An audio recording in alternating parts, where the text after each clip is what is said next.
Ya, ahora sí, chiquillos, perdón. Es que teníamos un problema técnico y tenía eco.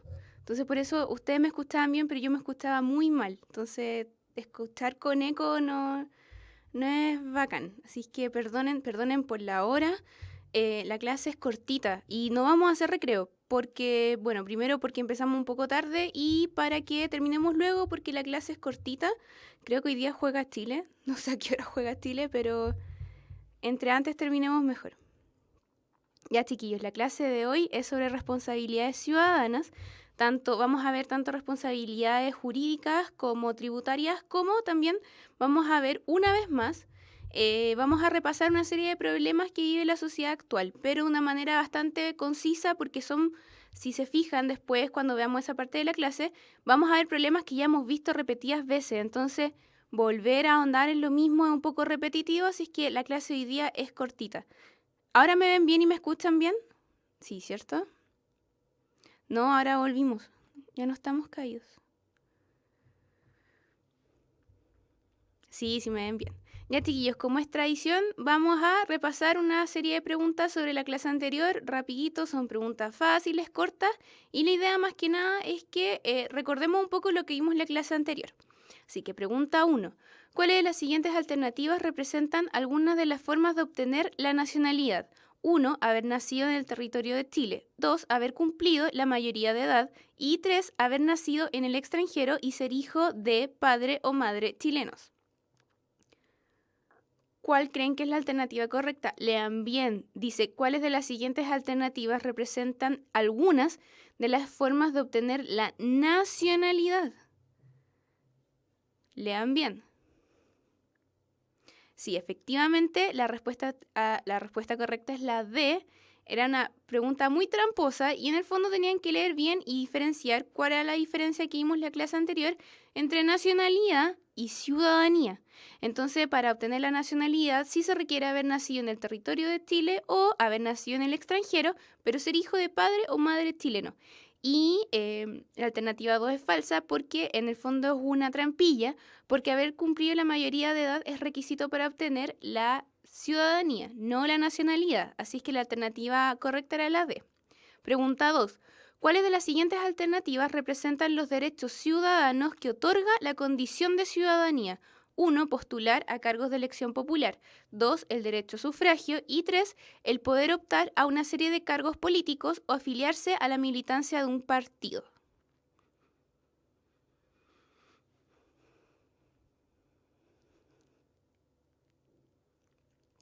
Sí, en esta pregunta todas las alternativas eran correctas. Entre los derechos ciudadanos que otorga la condición de ciudadanía sí se encuentra el derecho a postular a cargos de elección popular, como presidencia, parlamento, municipalidad, etcétera, el derecho a sufragio y el poder optar a una serie de cargos políticos que no necesariamente son de elección popular, como los cargos de intendente, gobernador, o poder afiliarse a la militancia de un partido político. Según yo, si hay problemas técnicos, nosotros estamos bien, según yo. O sea, siempre, o sea, repetidamente hemos tenido nosotros problemas técnicos, pero ahora creo que estamos bien. Si a alguien se le pega la imagen. Bueno, en fin. 3. ¿Por qué se puede, ahora sí, 3. ¿Por qué se puede perder el derecho a sufragio? 1. Por interdicción en caso de demencia. 2. Por ser acusado de un delito que merezca pena aflictiva. Y 3. Por militar en más de un partido político en diferentes momentos de la vida de una persona. Está fácil.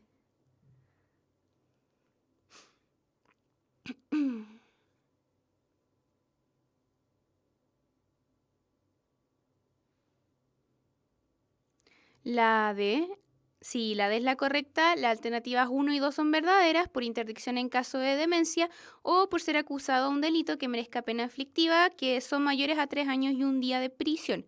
En el caso de la alternativa 3 es falsa, es un distractor, ya que militar en diferentes partidos políticos no es causal de perder el derecho a sufragio. Lo que sí es es causal de perder el derecho a sufragio es cuando uno participa en un partido que vaya en contra de lo estipulado por la Constitución en cuanto al derecho de la democracia, de la institucionalidad y partidos que no inciten a la violencia. Entonces, en ese sentido, la alternativa correcta en esta pregunta es la D. Pregunta 4. ¿Cuáles de las siguientes relaciones son correctas? 1. Elecciones presidenciales, sistema de mayoría simple. 2. Elecciones parlamentarias, sistema binominal.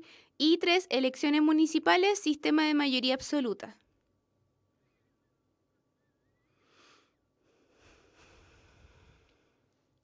También está fácil.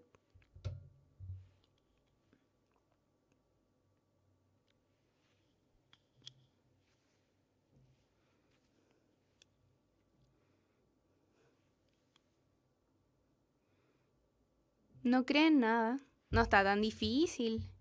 Está media tramposa, pero no está difícil.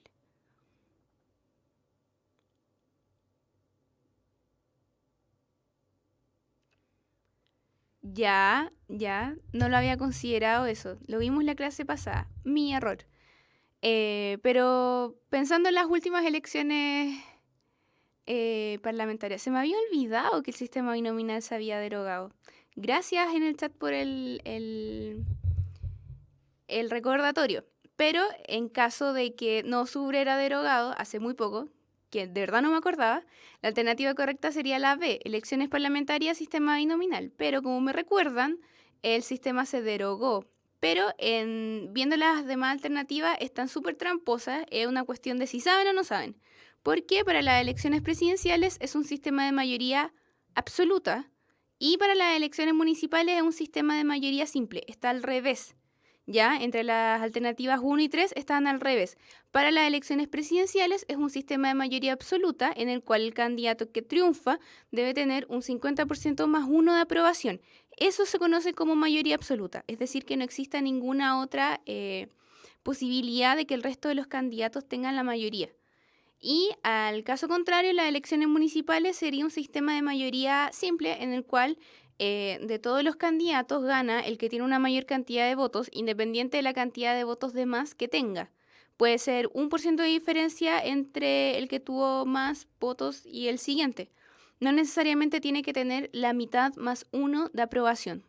Así es que está media fallada la pregunta, pero si no se hubiera derogado, la alternativa correcta hubiera sido la B. Lo importante es que hayan entendido la diferencia entre mayoría simple y mayoría absoluta. Contenido antiguo. Ya, la última. Pregunta 5. Respecto a los diversos tipos de democracia, ¿cuáles de las siguientes alternativas son correctas? 1. La democracia directa solo se pudo poner en práctica en la antigua Grecia por tener menos ciudadanos. 2. La democracia presidencialista de nuestro país ha estado presente desde los orígenes de la República. Y 3. En una democracia representativa, los ciudadanos eligen a las autoridades que los representarán. Esta también está fácil.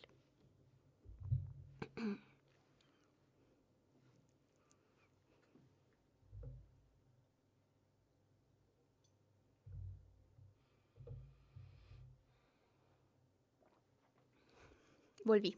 La E, ¿de verdad creen que es la E? No, la alternativa correcta es la D, 1 y 2. ¿Por qué? La alternativa 1 es verdadera, la democracia directa solo se pudo poner en práctica en la antigua Grecia porque la cantidad de personas que tenían la calidad de ciudadanos era muy poca. Entonces la 1 es correcta. La 3 también es correcta. En una democracia representativa, los ciudadanos eligen a las autoridades que los representarán, que también es verdadero. Pero ¿por qué la 2 es falsa, siendo que ustedes creían que era verdadera? Porque, dice, la democracia presidencialista de nuestro país ha estado presente desde los orígenes de la República. ¿Por qué es falsa? Primero porque el concepto de democracia presidencialista en sí no existe, como lo vimos en la clase anterior. Sí, la democracia actual, hoy, siglo XXI, y desde más o menos una vez que se acaba la república parlamentaria, ahí la democracia en nuestro país adquiere ese carácter presidencialista. Pero la pregunta hace referencia de que en el fondo lo que da a entender la alternativa 2 es que nuestro país ha estado desde siempre forjado en base a una democracia presidencialista, lo cual el concepto en sí no existe, la democracia presidencialista. Y además, a lo largo de nuestra historia hemos visto cómo han habido diferentes tendencias políticas que han, como en el fondo, manejado los gobiernos a lo largo de la historia. Una república más bien presidencialista se originó más o menos con la Constitución del 25. Antes de eso, la república tenía un carácter eminentemente parlamentario.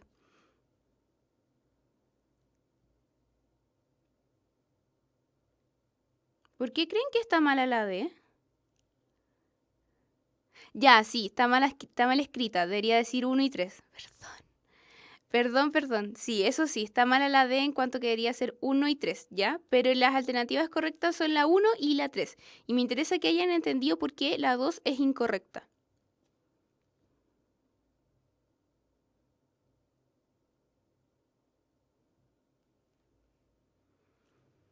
¿Se entiende en el fondo la idea que ya está mal redactada la...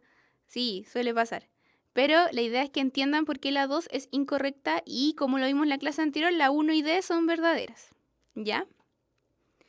Después de esta accidentada sesión de preguntas, vamos a pasar la materia de hoy que es cortita. La clase de hoy es sobre responsabilidades ciudadanas. ¿Qué vamos a ver? Primero, la reflexión crítica sobre las responsabilidades ciudadanas, tanto en un nivel civil como tributarias. Es decir, que uno cuando pasa a ser ciudadano, cuando cumple los 18 años de edad, comienza a adquirir adquiere de manera inherente a todos los ciudadanos, uno adquiere una serie de responsabilidades que son inherentes, es decir, que no se pueden evitar. Como que nosotros, una vez que adquirimos la calidad de ciudadanos, tenemos que adquirir una serie de deberes y también derechos para con el Estado que nos gobierna. Y también vamos a ver una serie de problemas y desafíos de la sociedad chilena, recuerden de manera bastante abreviada porque son problemas que ya hemos visto en las clases anteriores. ¿Cuál va a ser el objetivo de la clase de hoy? Analizar las diferentes responsabilidades que implica ser un ciudadano de la República. Entonces, en el fondo, tener la ciudadanía es más allá que poder votar. Uno también adquiere una serie de deberes mucho más complejos y que tenemos que entender, sobre todo cuando uno ya cumple los 18 años, cree que va más allá a poder ir a ciertos lugares sin que les pidan el carnet, qué sé yo.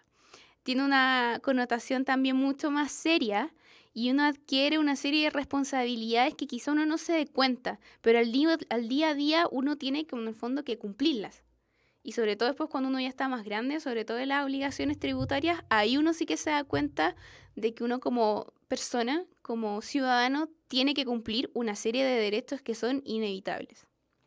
Primero vamos a ver las responsabilidades civiles.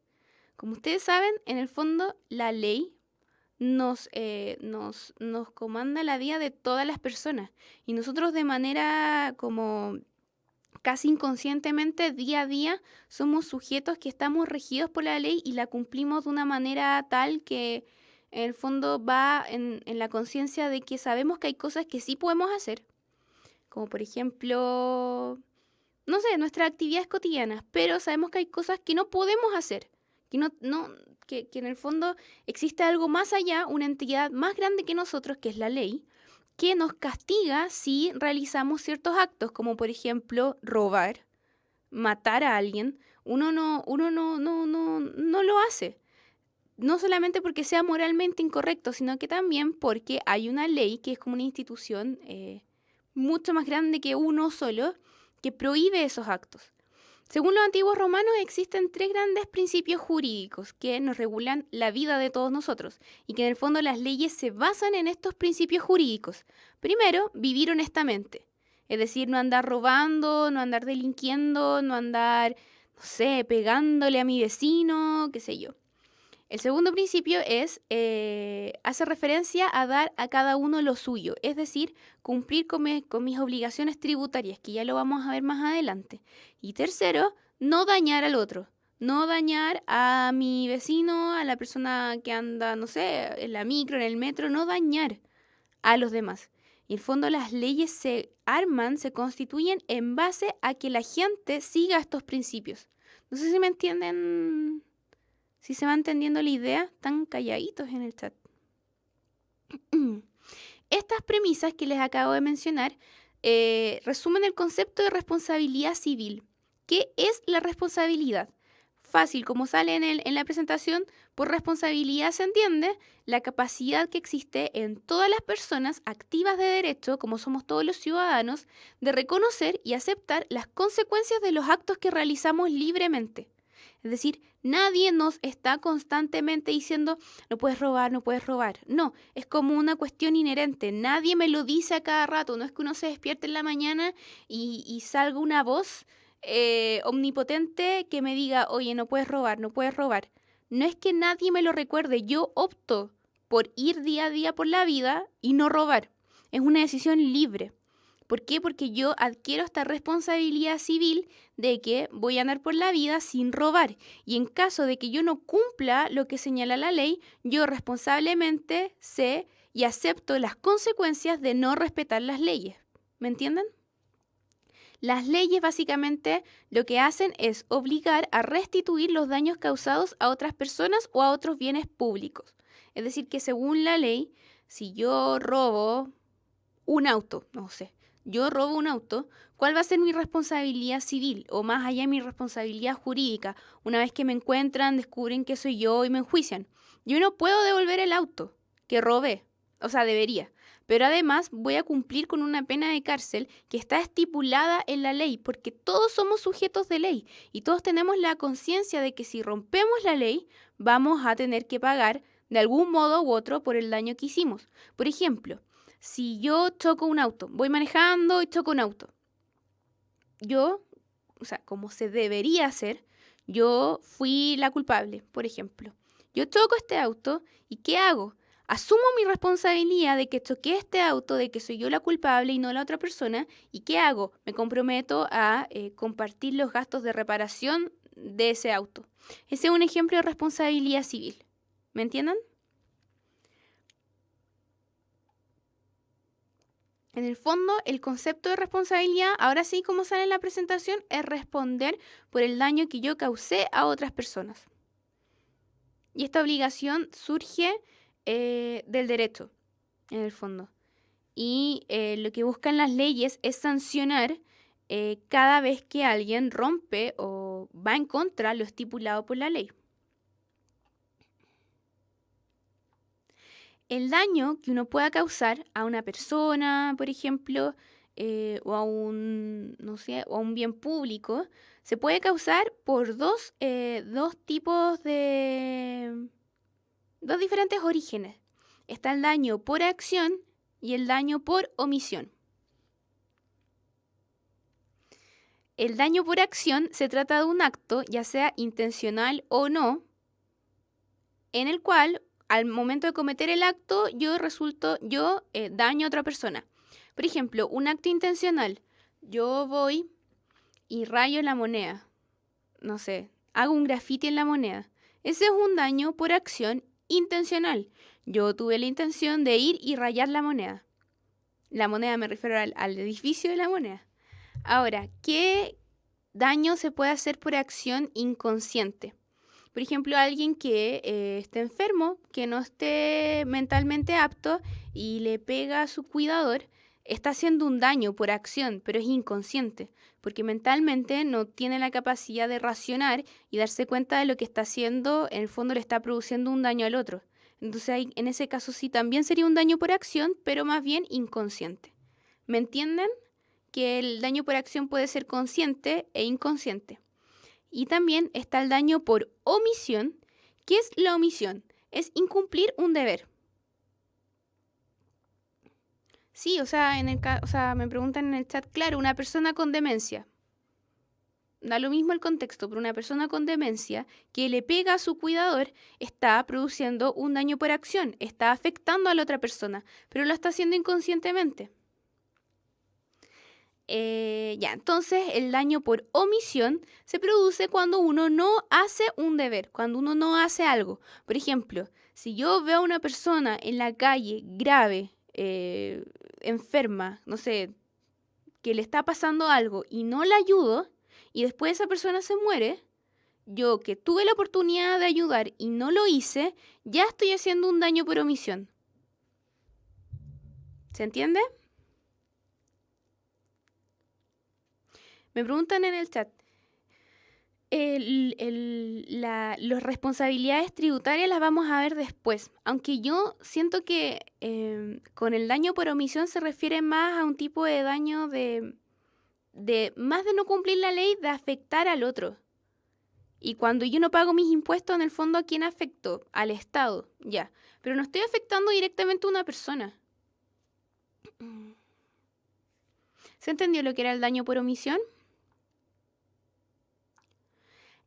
Ambos casos, tanto los daños por acción o por omisión, conllevan sanciones legales tanto civiles como penales. Y acá es necesario hacer una diferencia entre la responsabilidad civil y la responsabilidad penal. ¿Qué es la responsabilidad civil? Hace referencia a los hechos jurídicos referentes al patrimonio de una persona.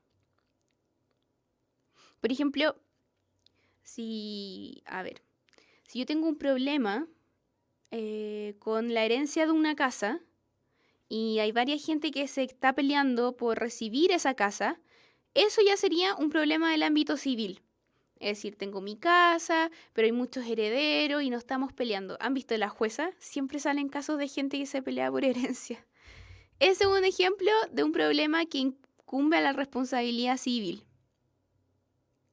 Y la responsabilidad penal es esta responsabilidad personal e intransferible y que se refiere a sanciones que son castigadas con cárcel o con multas y aplican a aquellos que cometen una acción condenada por la ley. Por ejemplo, si yo le robo a alguien, yo tengo que cumplir la pena por haberle robado a alguien y no mi mamá, ni mi primo, ni mi tío.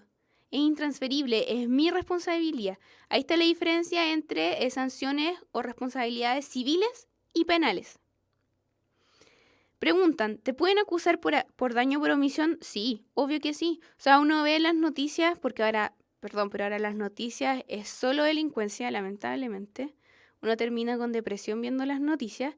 Y claro, si alguien no acudió a ayudar a una persona en el momento adecuado, pudiendo haberlo hecho, esa es la gracia del daño por omisión. Es que uno, pudiendo haberlo hecho, si no lo hace, ahí constituye un delito y un daño por omisión. Pero sí se pueden acusar a las personas por haber realizado un daño por omisión.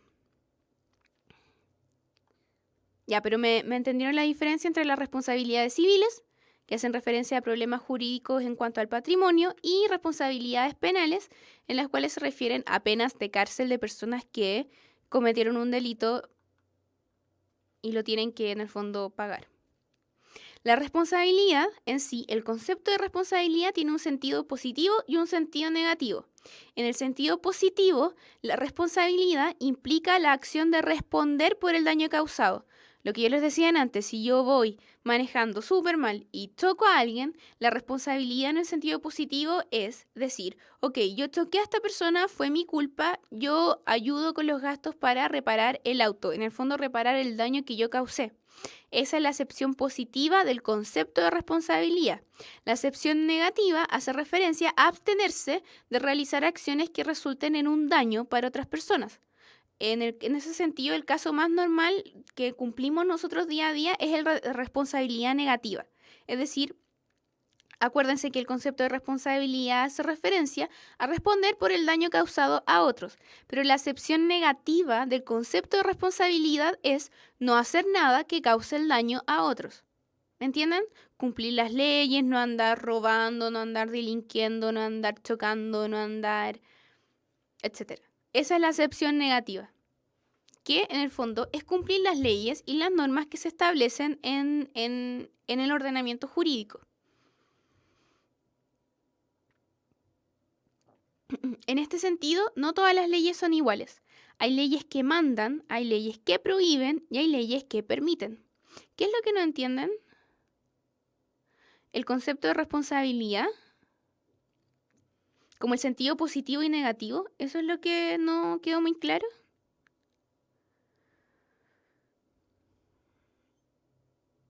Ya.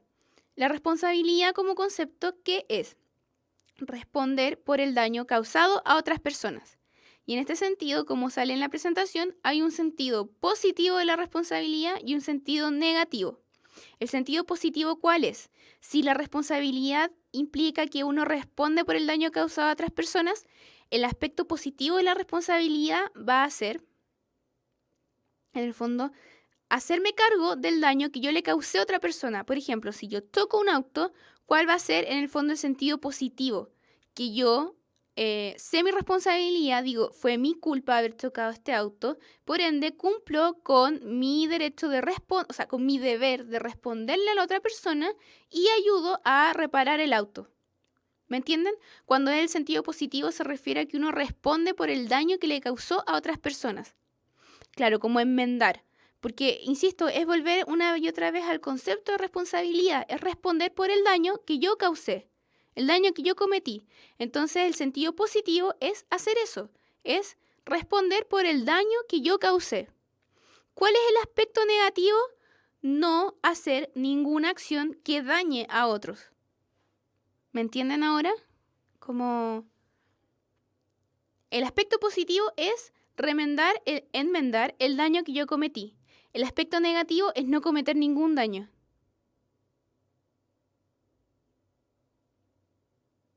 ¿Me entienden?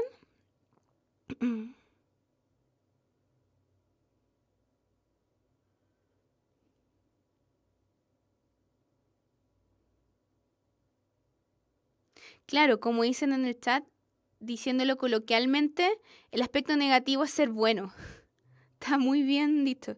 Es no hacerle daño a nadie. Entonces, de nuevo, el aspecto positivo de la responsabilidad es que si yo causo un daño a alguien, yo respondo por ese daño. El aspecto negativo de la responsabilidad es no causar daño alguno, ninguno.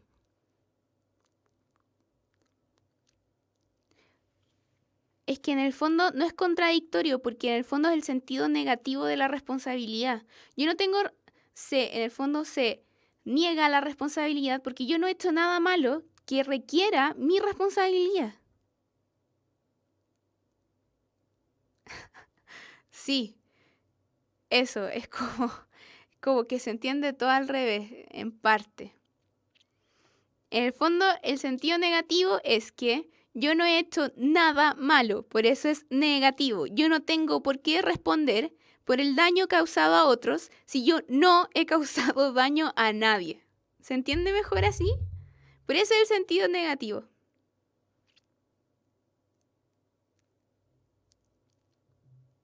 ¿Sí? ¿Ahora entendieron?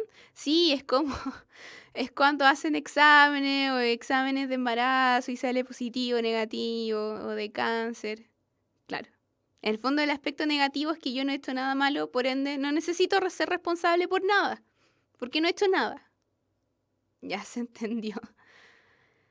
Ya, como les estaba diciendo, hay leyes, no todas las leyes son iguales. Hay leyes que mandan, hay leyes que prohíben y hay leyes que permiten. La responsabilidad civil implica hacer lo que la ley manda y abstenerse de hacer lo que la ley prohíbe. ¿Me entienden? Que no todas las leyes son iguales.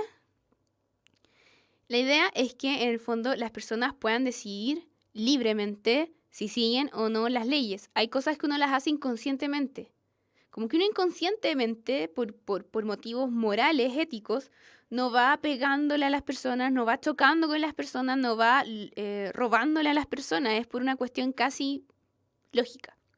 Pero como les dije, hay distintos tipos de leyes. Hay leyes que mandan, hay leyes que prohíben y hay leyes que permiten. Ejemplos. Una ley que manda. Todo habitante de la República debe respeto a Chile y sus emblemas nacionales. Eso es un mandato. Todo habitante, toda persona que vive en Chile, tiene que tener respeto por los emblemas de Chile, por la bandera, por el himno, etc.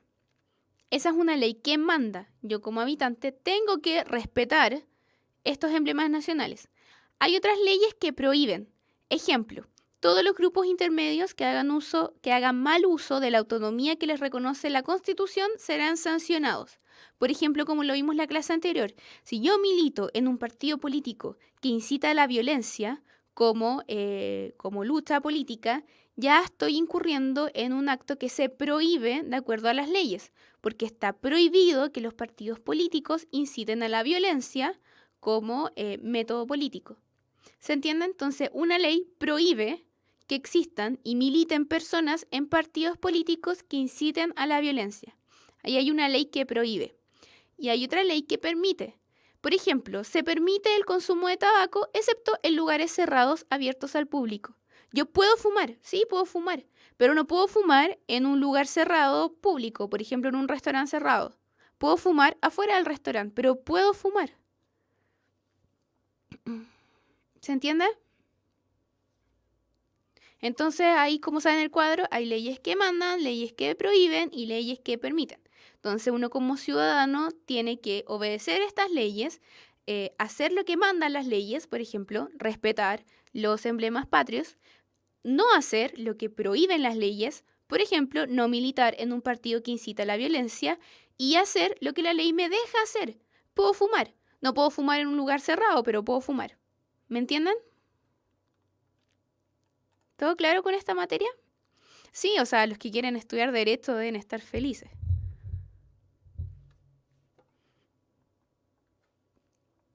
Ahora vamos a ver las responsabilidades tributarias. ¿A qué hace referencia una responsabilidad tributaria? A pagar mi tributo. ¿Qué es un tributo? Un impuesto. Los impuestos son deducciones legales y obligatorias que se hacen exigibles a las rentas de las personas y las empresas. Es decir, yo gano un sueldo, de ese sueldo yo tengo que, una parte de ese sueldo tengo que dárselo al Estado porque sí. No, después lo vamos a ver más detalladamente. Y también una empresa que tiene tal cantidad de ganancias, una parte de esas ganancias tiene que dárselas al Estado. ¿Por qué? ¿Cuál es el fin de los impuestos? Los impuestos tienen como fin proporcionar al Estado los recursos necesarios para que realice sus atribuciones. En otras palabras, ¿qué es un impuesto? Un impuesto es como una carga, entre paréntesis, una carga, que los individuos que viven en una sociedad deben pagarle al Estado que los representa para que éste pueda financiar sus gastos y obligaciones. Y ahí es importante considerar, y obligaciones. Entonces, si yo quiero una educación pública de calidad, si yo quiero salud pública de calidad, si yo quiero, bueno, ese es el ejemplo, salud y educación, que es lo básico. Si yo quiero que en mi país haya educación pública de calidad y salud pública de calidad, las personas deben retribuir al Estado para que el Estado tenga los medios necesarios para, en el fondo, entregar estos servicios a través de los impuestos. ¿Me entienden?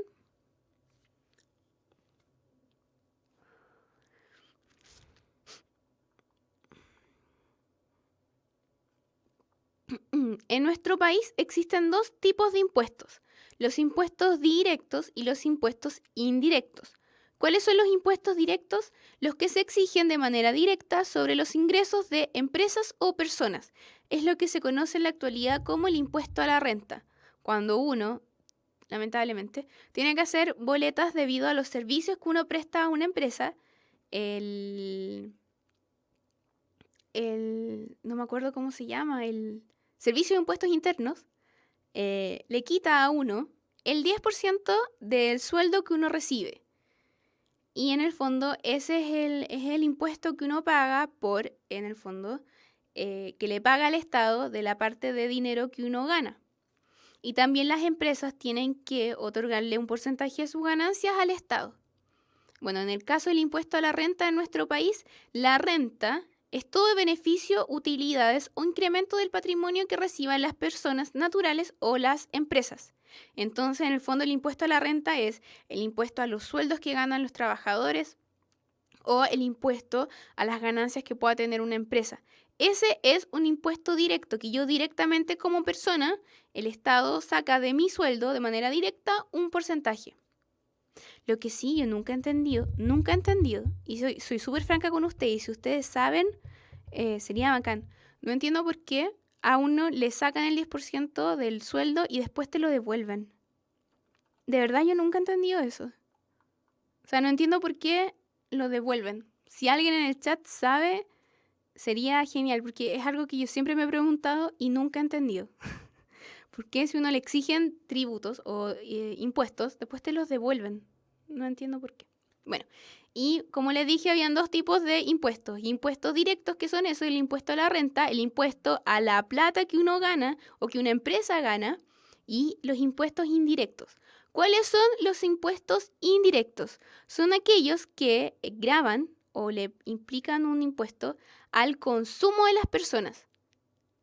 Por ejemplo, existen dos tipos de estos impuestos indirectos. Primero está el impuesto genérico. ¿cuál es este impuesto? El IVA, el impuesto al valor agregado, y corresponde al 19% de los productos. Por ejemplo, si ustedes han visto en redes sociales, hay campañas que quieren quitarle el IVA a los libros. Este es un ejemplo. ¿Por qué?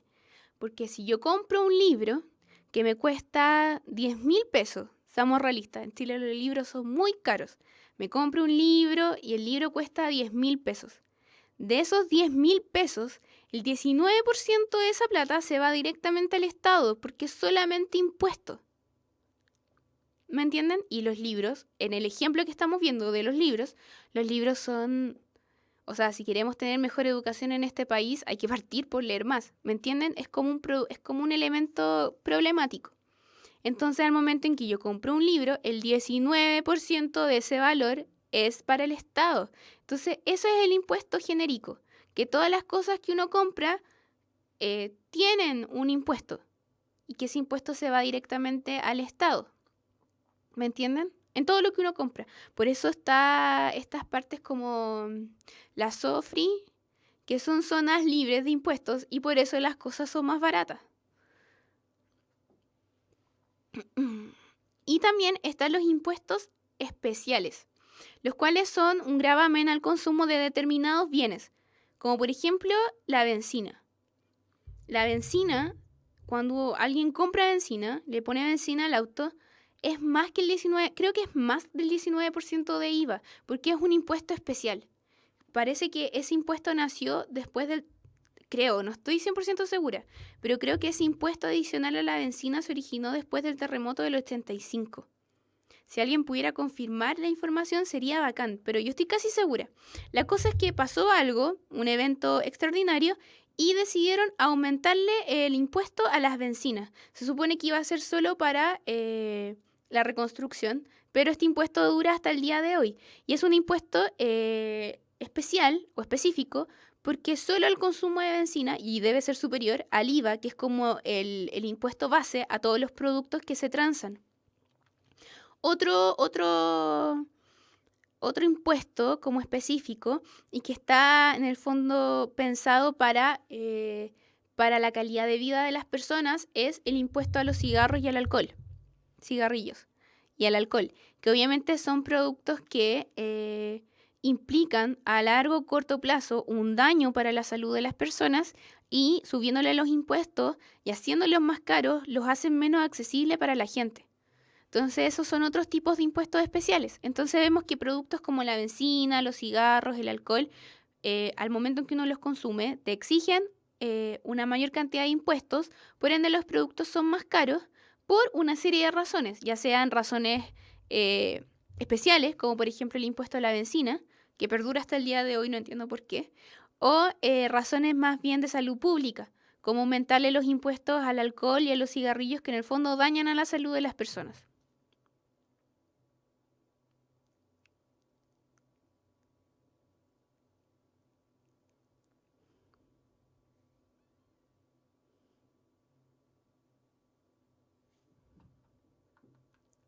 Si en el chat se desconcentran, yo también me desconcentro, así es que no nos desconcentremos mutuamente.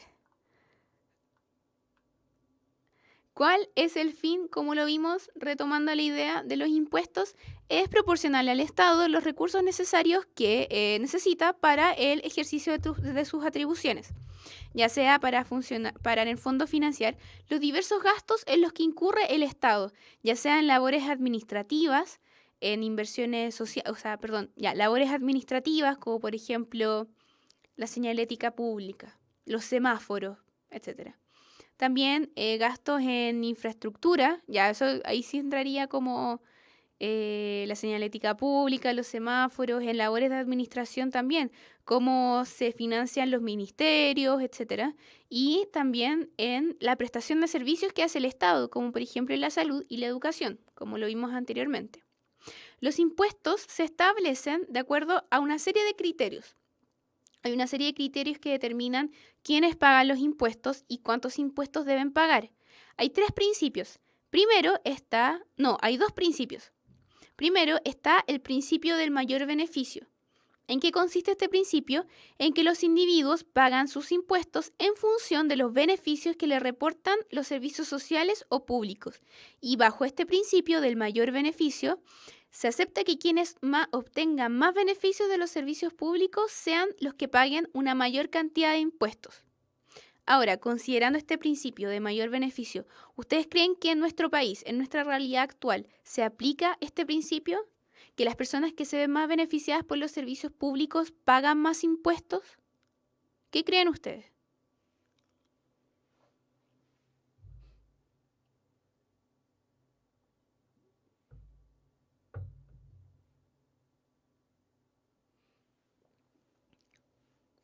Exactamente, ese principio del mayor beneficio no tiene sentido en una realidad como la nuestra, en la cual los servicios públicos están orientados a las personas que tienen menos capacidad adquisitiva, por ende que tienen menos dinero y por ende deben pagar menos impuestos.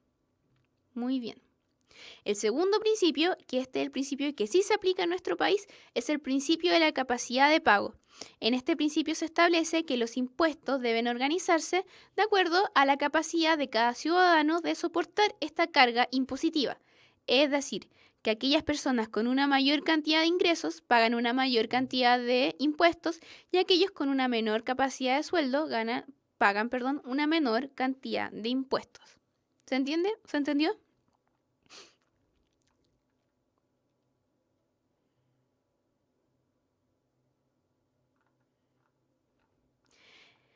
En este sentido, hay tres tipos de impuestos. Primero, están los impuestos proporcionales. ¿Cuáles son los que, de nuevo, ya, hay dos tipos de principios que establecen quiénes van a pagar los impuestos.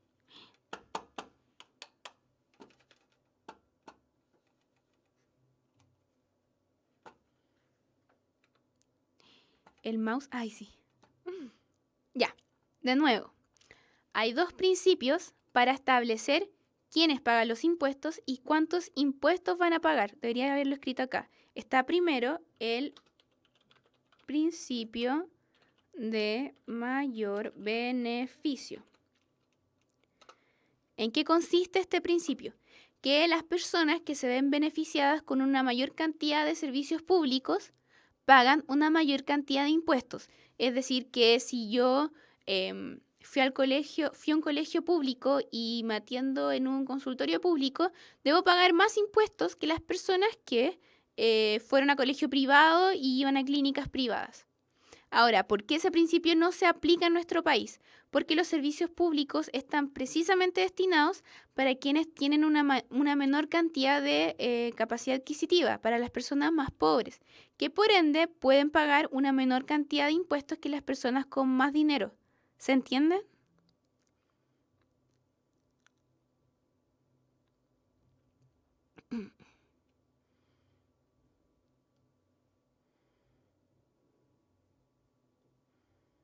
Sí, ahora me entendieron.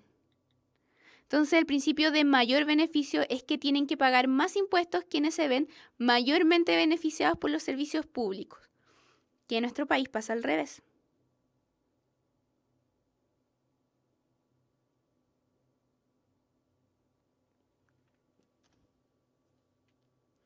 Sí, yo creo que eso pasa en Europa como... ¿Se acuerdan que en una clase me preguntaron qué sistema económico funcionaba en los países nórdicos? ¿Se acuerdan? Yo les dije que en el nombre no sabía muy bien, pero que en los países nórdicos quienes más impuestos pagan, no, perdón, las personas pagan una gran cantidad de impuestos, muchos, muchos impuestos, pero tienen salud gratuita, educación gratuita, etcétera. Entonces se entiende el principio de mayor beneficio. Después está el otro, que en el fondo estos principios sirven para establecer quiénes pagan los impuestos y cuántos impuestos van a pagar. Después está el otro principio, que es el principio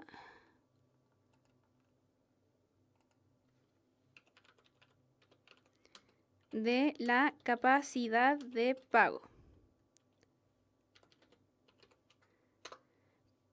¿Por qué se llama principio de la capacidad de pago? Porque aquellas personas que tienen una mayor capacidad adquisitiva, es decir, que tienen más dinero, deben pagar más impuestos que aquellas personas que tienen menos dinero. Y ese es el principio que se aplica en nuestro país.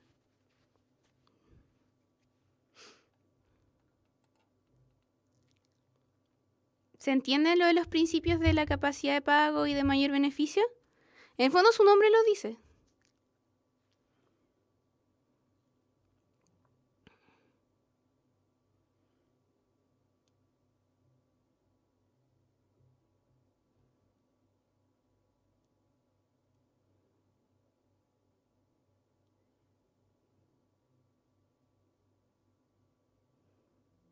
Me llama la atención ese nombre Sherazade Ativo.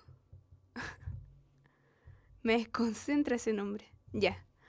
Hay 3 tipos de impuestos.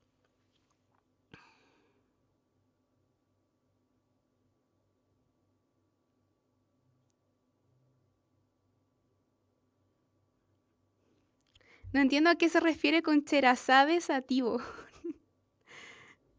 Pero me desconcentra mucho ese nombre. Ya, volviendo a la clase. Hay 3 tipos diferentes de impuestos. Primero están los impuestos que son...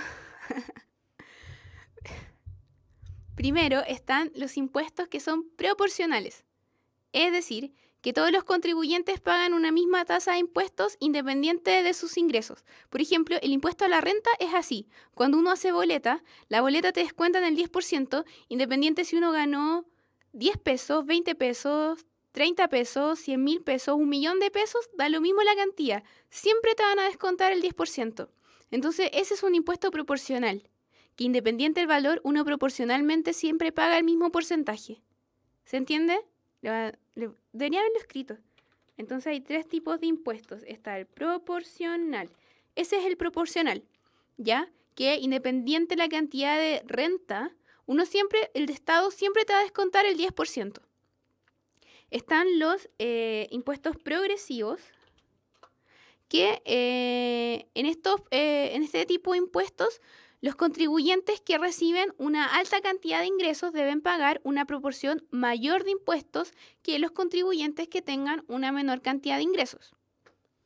¿Se entiende? Por ejemplo, si yo más plata tengo, más impuestos debo pagar.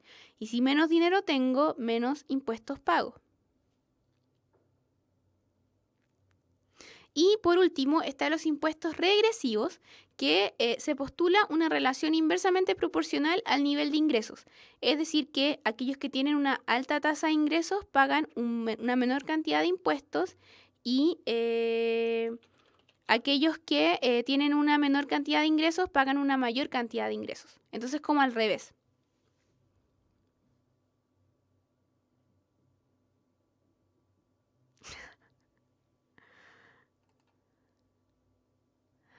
Ah, ya entendí lo desativo. Ya. Ahora entendí.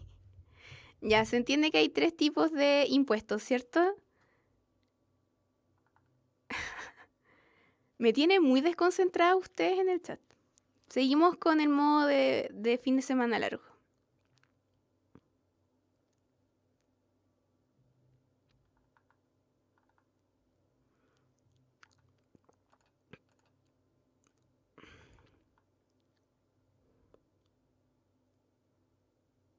Ya, nos vamos a concentrar también en el chat. Ya entendí lo del nombre.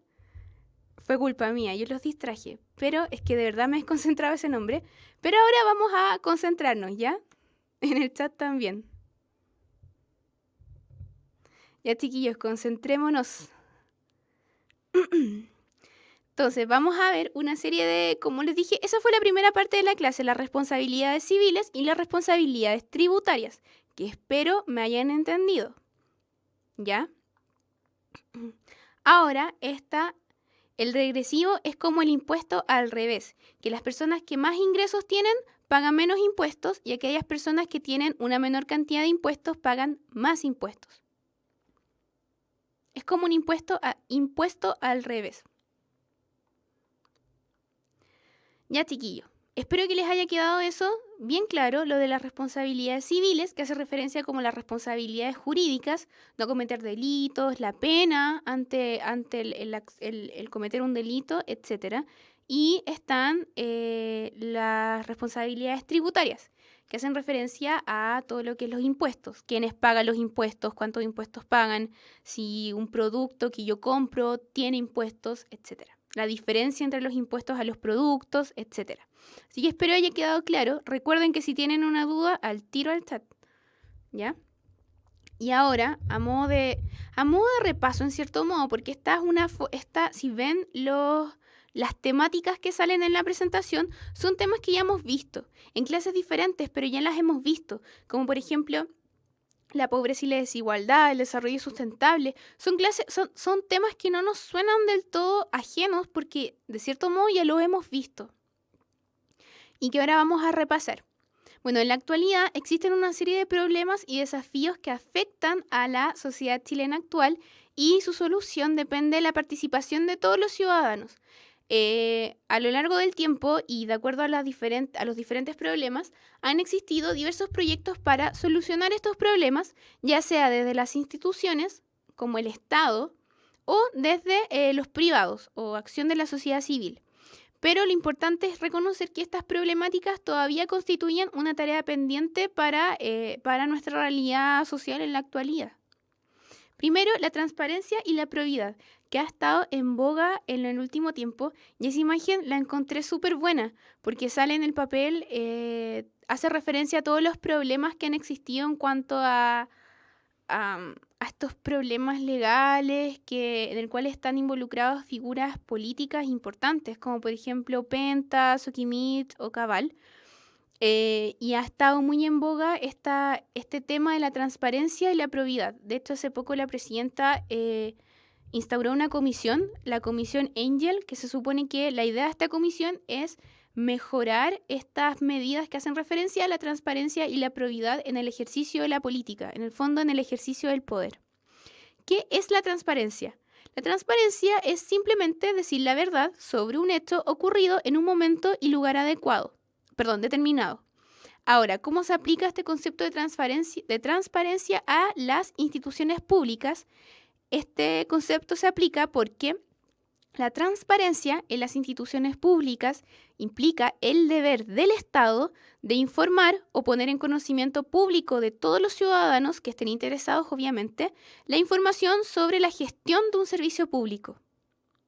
¿Me entienden? Como por ejemplo, si yo vivo en un lugar y la calle no está pavimentada, este es un ejemplo, vivo y en la calle que da a mi casa, la calle está mala, hay que arreglarla, hay que pavimentarla. Yo voy a la municipalidad y pido que por favor me digan cuál es el presupuesto para urbanización de la municipalidad y exijo que se pavimente la calle de mi casa. Entonces, ¿por qué ahí se aplica el concepto de transparencia? Porque la municipalidad o la institución pública que sea tiene que legalmente hacer pública los gastos que ha tenido esta municipalidad o la institución que sea, y en el fondo que cualquier persona pueda acceder a esta información y ver, en el fondo la municipalidad tenía un presupuesto de 1 millón de pesos para pavimentar las calles. Ahora, ¿se usó ese 1 millón de pesos para pavimentar las calles o no? Ese es un ejemplo de transparencia. Yo como ciudadano tengo el derecho de acceder a la información de las instituciones públicas sobre cómo esta institución gestiona el servicio que otorga, el servicio público. O sea, es un ejemplo. Lo de la calle es un ejemplo para que entiendan que uno como ciudadano tiene el derecho de saber cómo se manejan los fondos públicos, el dinero que es de todos nosotros, cómo lo manejan o cómo lo gestionan las instituciones públicas. A eso hace referencia el concepto de transparencia.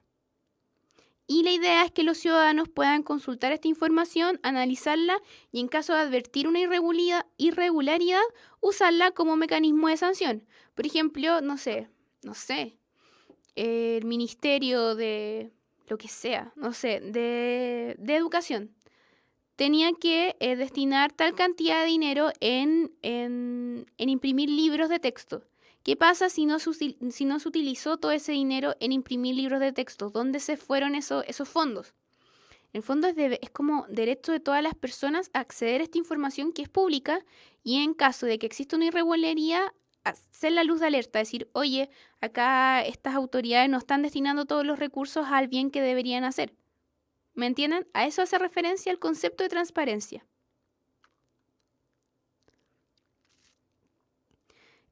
Preguntan en el chat, el concepto de pluralismo, sí, como ahí mismo te respondieron, hace referencia a que existan diferentes opciones, ya sea pluralismo en la política, es decir, que existan diversos partidos políticos que defiendan diversas ideologías, o también pluralismo en los medios de comunicación, como sale en la presentación, que puedan existir distintos medios, televisión, diario, revistas, etcétera, pero quienes originan esta comunicación tengan diferentes como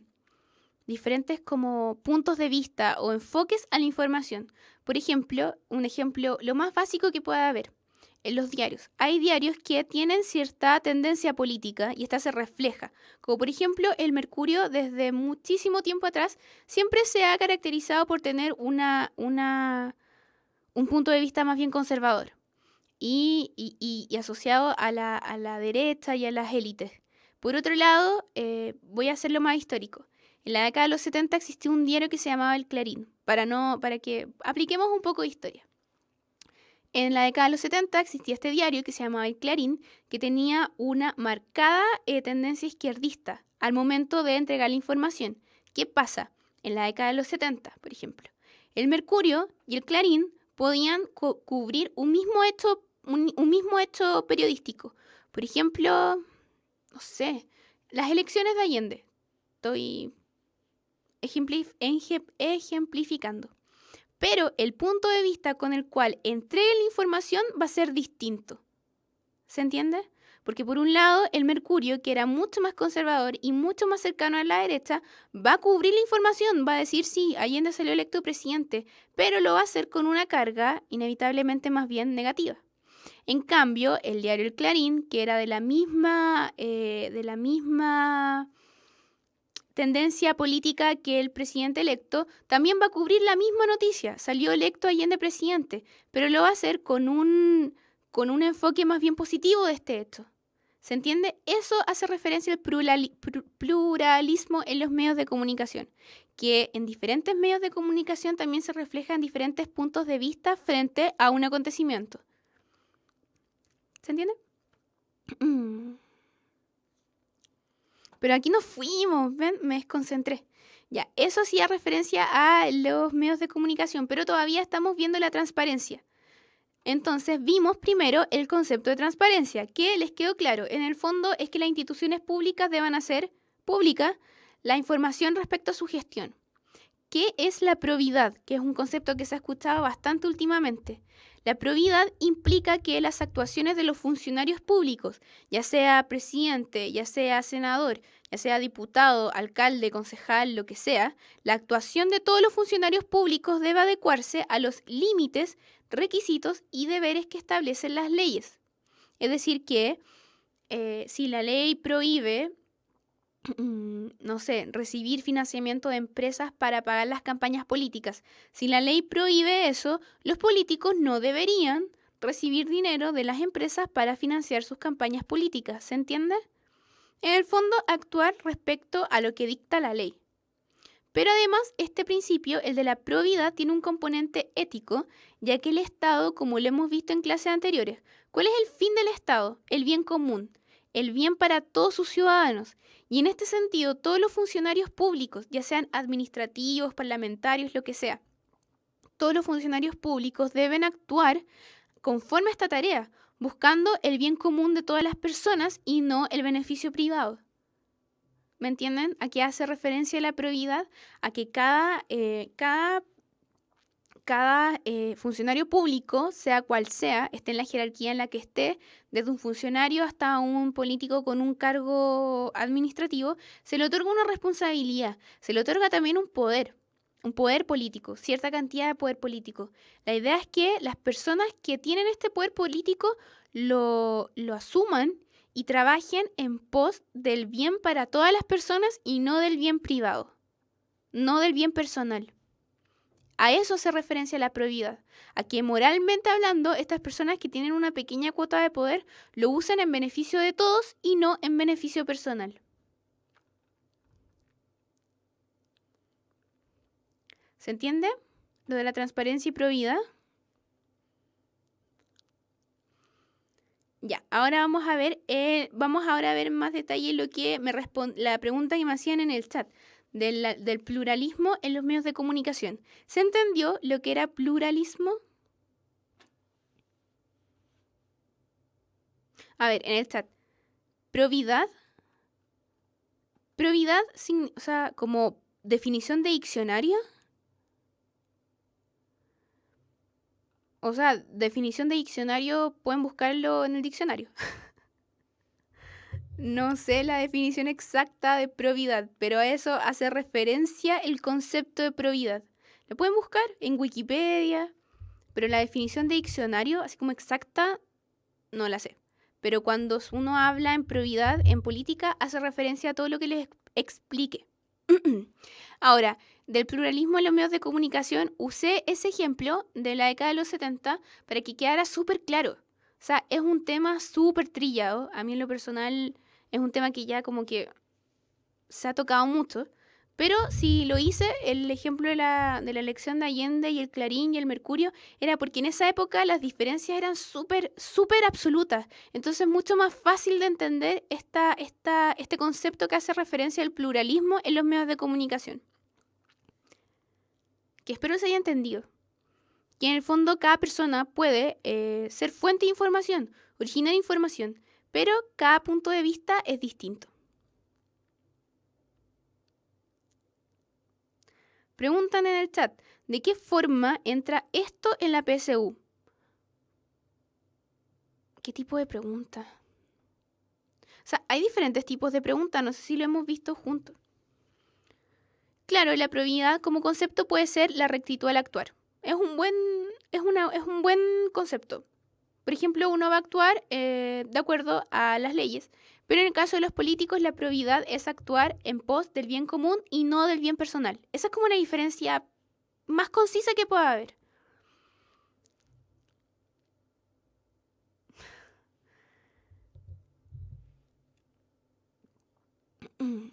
Ya.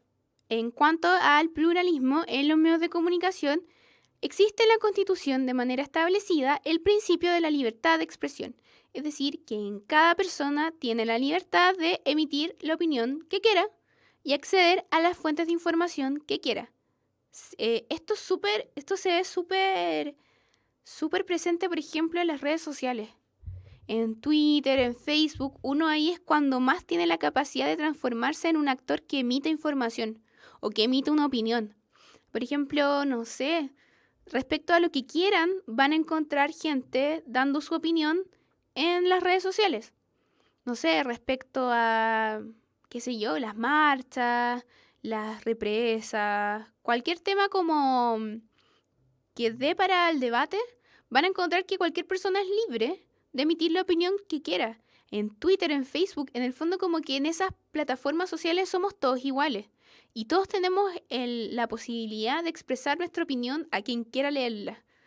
Y a quien no quiera también. Pero uno tiene esa libertad de decir, no me gusta esto, y lo digo público. Lo digo por Facebook. No me gusta, no sé, no me gusta la ley docente, que hace poco salió. No me acuerdo cómo se llama. Ley de... No. ¿Cómo se llama la ley docente que salió hace poco? No me acuerdo. Pero, por ejemplo, no me gusta esta ley nueva. Y lo digo. Y...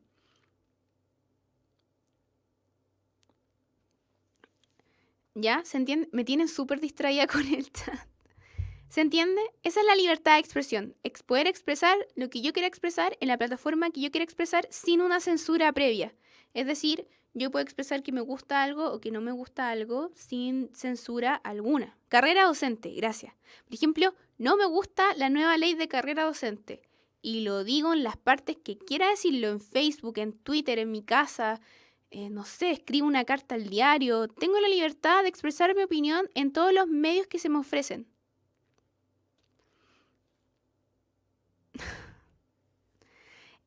Según muchos juristas, este es el principio o la piedra angular sobre la cual se levantan las democracias occidentales. ¿Por qué? Porque las democracias occidentales uno puede públicamente decir, esta autoridad está actuando mal. Por ejemplo, este diputado, este senador no está actuando con la probidad necesaria, aplicando los conceptos. ¿Qué pasa? Yo lo digo públicamente, esta autoridad no está actuando bien y eso en el fondo es un progreso a la democracia y que después en las próximas elecciones no salga electo este diputado o este senador o esta autoridad que sea. Entonces el principio de la libertad de expresión está íntimamente ligado con la democracia en sí. Por ejemplo, piensen en las dictaduras o en los gobiernos más bien totalitarios que existen en el día de hoy. Piensen en China, piensen en Corea del Norte, piensen en Siria, por ejemplo. ¿Existe la libertad de expresión? ¿O qué pasa cuando se desarrolla esta libertad de expresión? Recuerden que hay países como Egipto o en Siria, estos procesos, estos problemas que se viven en la actualidad comenzaron con la denominada primavera árabe, que es cuando mucha gente comenzó a expresar su molestia frente a las autoridades, pero en un contexto absolutamente autoritario. ¿Me entienden? Entonces ahí se refleja cómo no existe o no se desarrolla el concepto de democracia como lo conocemos en Occidente. ¿Se entiende cómo la idea de por qué la libertad de expresión está unida con el concepto de democracia? Yo puedo decir libremente, esta autoridad no está actuando bien, esta autoridad no me representa, hay que cambiarla por el bien de la democracia. Ahí está ligada estos dos conceptos. La Constitución reconoce la libertad de cualquier persona que quiera. Puede fundar un periódico o editar una revista o mantener estos medios de comunicación, tener un diario, una revista, periódico, bajo las condiciones obviamente que estipula la ley, pero cualquier persona puede hacerlo. Cualquier persona puede fundar un diario con el punto de vista que quiera, ya sea más conservador, no sé, más transgresor. Cualquier persona puede hacerlo. En este sentido, uno de los riesgos constantes para esta libertad de expresión son las concentraciones en los medios de comunicación. Esta muchas veces genera efectos indeseados y atenta contra los principios de una sociedad democrática. ¿A qué se refiere con concentración en los medios de comunicación? Que, por ejemplo, los canales de televisión o los diarios tienen dueños. Eso existe porque funcionan como si fueran empresas. Ahora, ¿cuál es el problema? Que un mismo dueño tenga en su poder, no sé, 3, 5 periódicos que tienen un nombre diferente, pero que en el fondo tienen el mismo enfoque.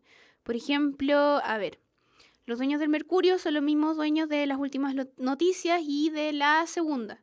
Y eso uno se da cuenta porque ideológicamente uno recibe una información más bien similar. ¿Me entienden? Como por ejemplo, estos diarios que están más asociados a las políticas más bien conservadoras o más cercanas a la derecha, van a dar la información, pero siempre desde su punto de vista más bien político. Por ejemplo, criticando al gobierno de turno que no es de la misma tendencia que ellos. ¿Se entiende? Lo mismo puede pasar con un canal de televisión, que al momento de hacer las noticias lo va a hacer con cierto tinte o cierta arista, indicando más o criticando más un acto que otro.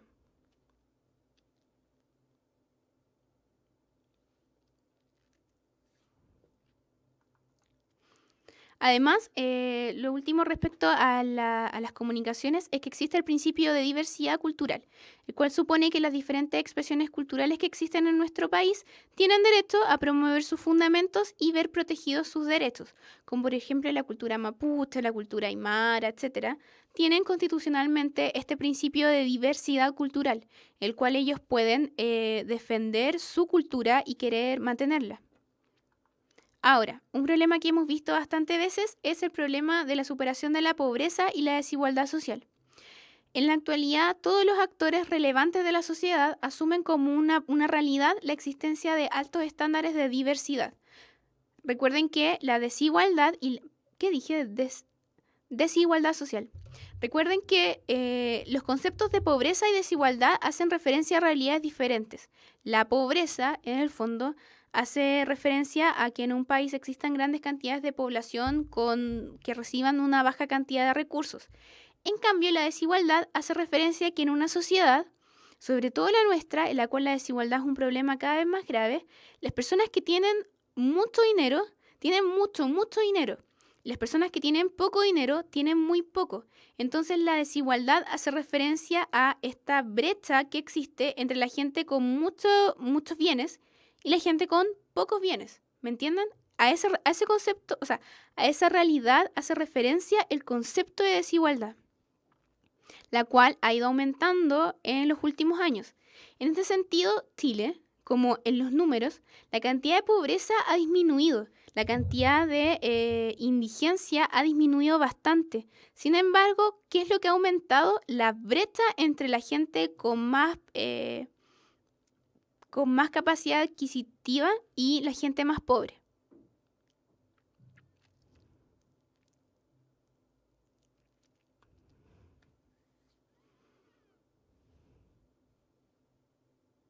En este sentido, las políticas públicas que se han originado desde el gobierno, recuerden, cuando vimos los gobiernos luego de cuando comienza a instaurarse la democracia nuevamente a partir del 90, recuerden que los gobiernos siempre han tenido este marcado carácter de pagar la deuda social, es decir, de impulsar los servicios públicos por parte del Estado para, en el fondo, eliminar o reducir los niveles de pobreza. Entonces, al día de hoy, los niveles de pobreza sí se han reducido, pero no los niveles de brecha social, es decir, de diferencia entre los que más tienen y los que menos tienen.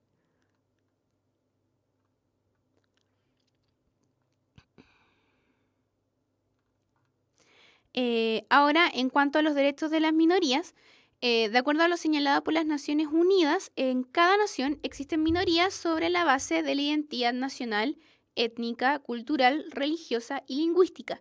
Por ejemplo, en el caso de nuestro país existen minorías indígenas, como por ejemplo, como ya los dije, los mapuches, los aymaras, etcétera, que son una minoría en cuanto a la cantidad de gente que forma parte de estos grupos, pero tienen una cultura en común, una unidad lingüística en común, y los estados deben proteger la existencia de estos grupos diferentes.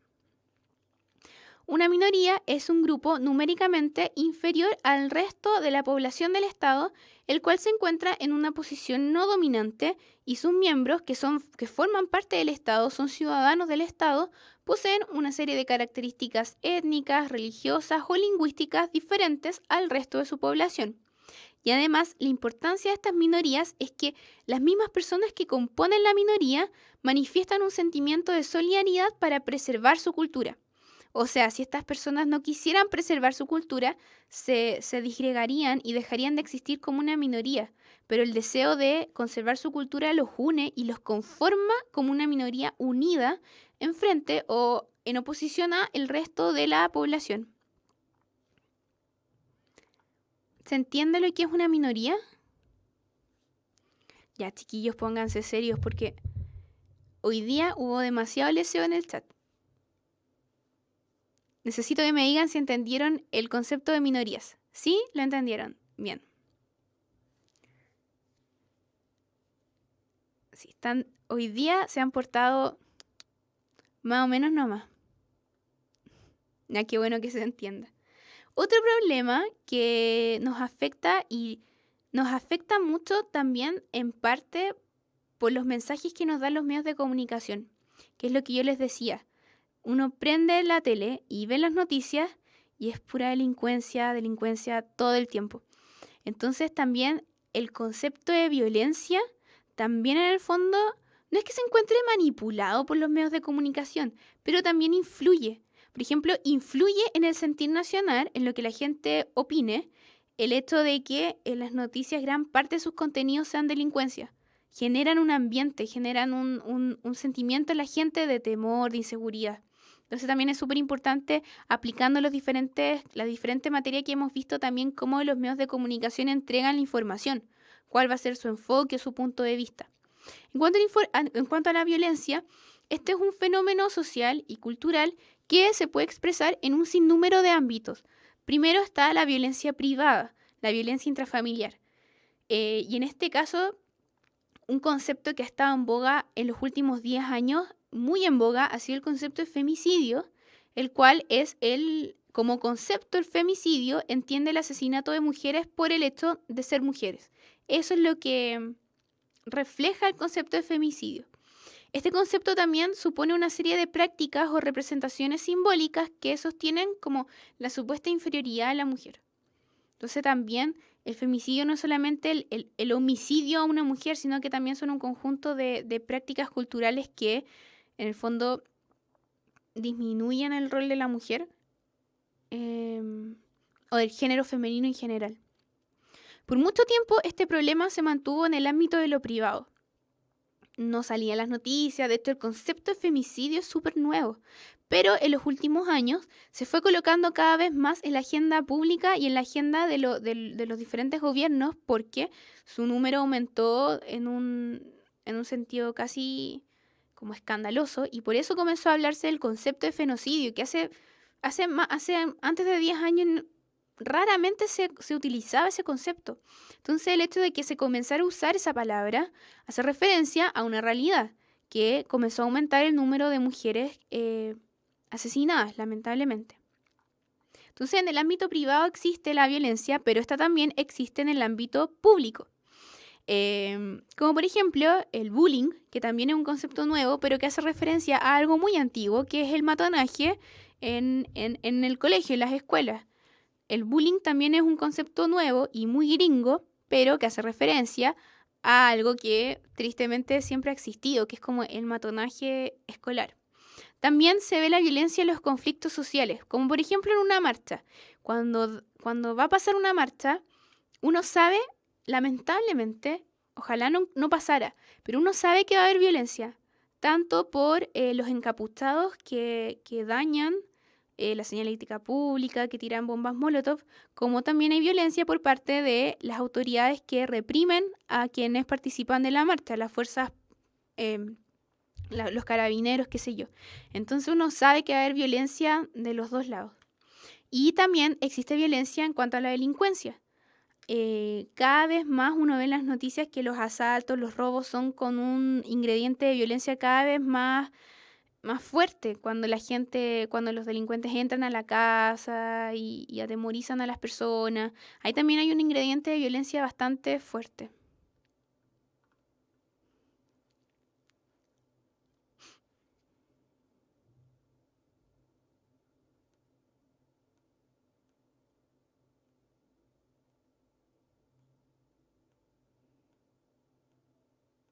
Sí, y es muy interesante cómo se usan estos conceptos nuevos para realidades que ya existían.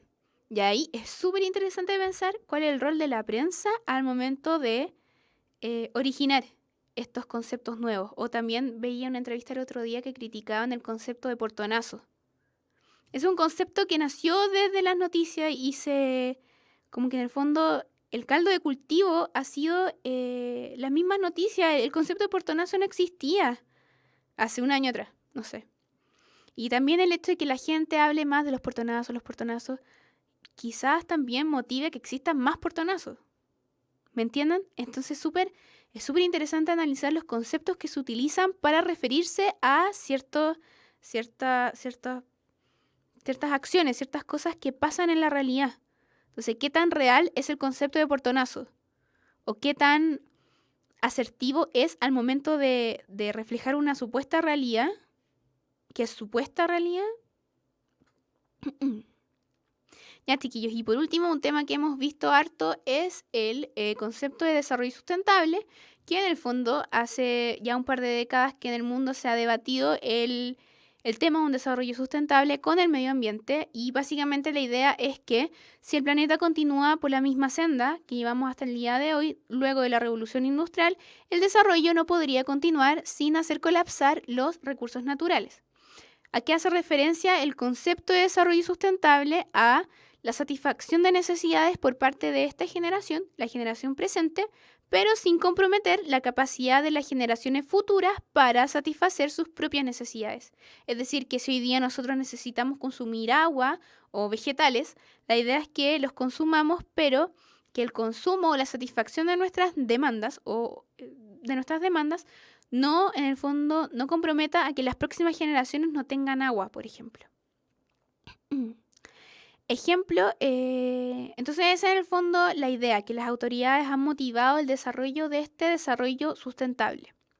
En nuestro país, los diferentes gobiernos chilenos se han mostrado receptivos en el discurso respecto a los acuerdos y declaraciones internacionales. Por ejemplo, el año 1997 se firmó el Protocolo de Kioto, en el cual los países industrializados se comprometían a implementar una serie de políticas para disminuir los gases contaminantes. En ese sentido, en cuanto a un acuerdo internacional, Chile se muestra como receptivo. Chile apoya estos acuerdos internacionales que busquen disminuir los niveles de contaminación, y también se ha desarrollado en nuestro país ciertas políticas destinadas a la protección del medio ambiente, como por ejemplo hace poco vi que no me acuerdo qué ciudad, creo que Puerto Varas prohibió las bolsas plásticas. Eso ya es un ejemplo de una política pública destinada a la protección del medio ambiente, por ejemplo.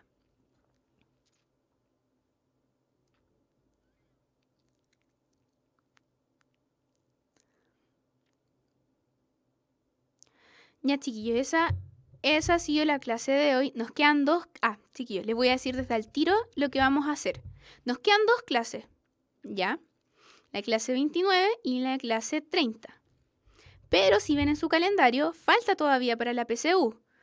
Y nos van a quedar 3 lunes entre la última clase hasta la PSU. ¿Me entienden? Entre ese periodo de tiempo van a haber 3 lunes. ¿Qué es la idea? Que durante esos 3 lunes lo que vamos a hacer va a ser un repaso. Pero ese repaso no lo voy a inventar yo. Lo tenemos que hacer juntos. Entonces la idea es que en estas 3 semanas, o sea, en las 3 semanas que quedan luego de la última clase, ustedes lo que hagan es decirme desde ya qué materias quieren repasar, qué contenido no les quedó claro, qué materia no entienden o qué materia quieren ver de nuevo. Recuerden que yo se los dije en un momento, la cantidad de preguntas que toquen en la PSU, la proporcionalidad es respecto a la materia de clases que vieron durante los 4 años de enseñanza media. Entonces, en el número, ¿cuál va a ser la mayor cantidad de preguntas que se van a encontrar con la PSU de Historia de Chile? Porque es la materia que más vieron durante, creo que segundo y tercero medio. ¿Me entienden? Entonces, en el fondo es proporcional. Esta materia que vimos de responsabilidades ciudadanas, por ejemplo, en las 75 preguntas que le toquen en la PSU, lo mínimo es que les va a salir una, quizás 2. Entonces, en el fondo, la cantidad de preguntas que le toquen en la prueba es proporcional a la cantidad de materia que hemos visto. Entonces, en esas 3 clases que quedan, sin contar las próximas 2, que son de materia, que yo las estoy haciendo y las estoy manejando, esas 3 clases son de tema libre. Que en el fondo la idea es que el tema lo hagan ustedes, ¿ya? Y desde al tiro, para empezar a ver qué tema vamos a ver, ¿ya? Para no hacer la última hora. Entonces vayan pensando y vayan, úsenlo, díganmelo en el grupo de Facebook. De hecho, podemos inventar un hashtag para yo saber qué materia quieren reforzar, ¿ya? Preguntan, materia, historia de Chile, ¿entre los pueblos originarios? Sí, porque en el contenido están, ¿ya? Entonces, en el fondo, todos los contenidos, de hecho, pueden meterse a la página de puntaje y ahí sale como un cuadro que es como no un cronograma, pero salen todos los temas que entran en la PSU de historia, ¿ya? Así es que, recuerden, nos quedan 2 clases. La próxima clase vamos a ver el mercado laboral y la legislación, el mercado del trabajo y la legislación laboral. No. Esa es la última clase. Después vamos a ver otra que es sobre la inserción en el mundo globalizado en cuanto al ámbito jurídico. Y ahí se acaban las clases. Pero recuerden que después nos quedan estas 3 clases que la materia la van a decir ustedes, ¿ya? Así es que en el grupo de Facebook pongan qué materia quieren reforzar, qué materia no les queda clara o la quieran ver de nuevo, cosas que no entiendan, ¿ya? Para ahí ir como armando estas clases de repaso que son 3 y ojalá fuéramos en tiempo cronológico. Sería bacán. Así es que si desde ahora pueden decirme qué materia no entienden, sería bacán para así organizar estas 3 clases de repaso y que en el fondo tenga un orden y no que un día veamos pueblos originarios y después veamos la Constitución del 25 y después nos devolvamos a Independencia. Esa no sería la gracia. Ya, así que para que lo hagamos ordenado, pueden decirme desde ya qué quieren ver de nuevo. Ya, chiquillos, eso es todo por hoy. Nos vemos el próximo lunes a las 7. Retomamos el horario normal. ¿Ya? Sí, y el grupo de Facebook es Historia, Ciencias Sociales, Puntaje Nacional. Oficial, creo también dice. Así es que ya, chiquillos, nos vemos el próximo lunes.